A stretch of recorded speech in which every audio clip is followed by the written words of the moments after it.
Anak laki-laki itu sedang berusaha tidur di tempat tidurnya. Tiba-tiba, air mulai naik memenuhi ruangan itu. Begitu air mencapai tempat tidurnya, ia segera bangun dan menyalakan lampu. Ia melihat seluruh ruangan sudah dipenuhi air. Semua orang yang ada di ruangan itu pun terbangun karena ketakutan dan mencoba berpegangan pada tepi atas plafon.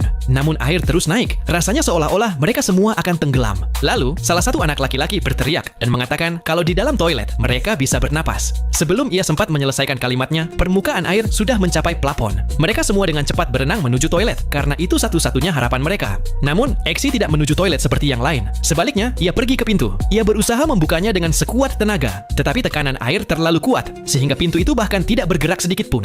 Sementara itu, yang lain telah memecahkan pipa pancuran dan mendorongnya ke dalam toilet agar mereka bisa bernapas menggunakan udara dari luar. Exi tidak menyukai ide bernapas melalui toilet. Ia melihat sekeliling dan menemukan cermin kamar mandi. Dengan berpikir berbeda, ia mulai memukul cermin itu dengan sekuat tenaga. Kaca itu kuat, tetapi ia terus memukulnya. Napasnya hampir habis, namun ia tidak berhenti.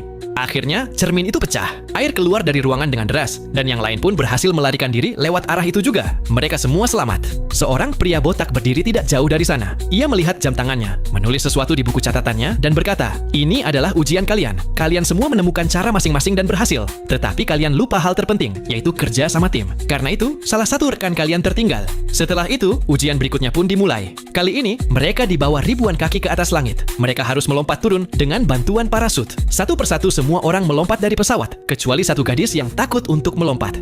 Exi menyemangatinya dan berkata, "Kau pasti bisa melakukannya." Lalu, ia melompat terlebih dahulu.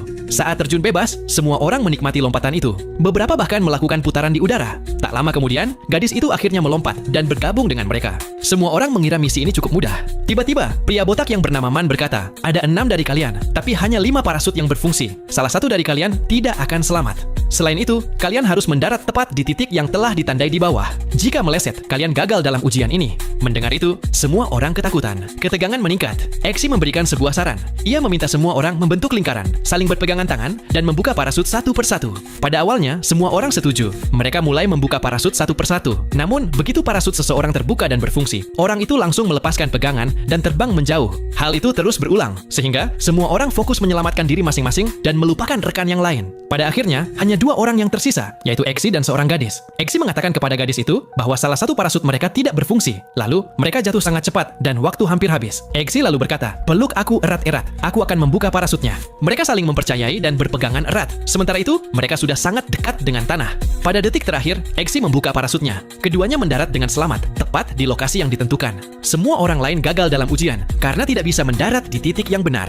Nah, cuplikan adegan film ini bisa kalian saksikan dengan judul Kingsman The Secret Service 2014.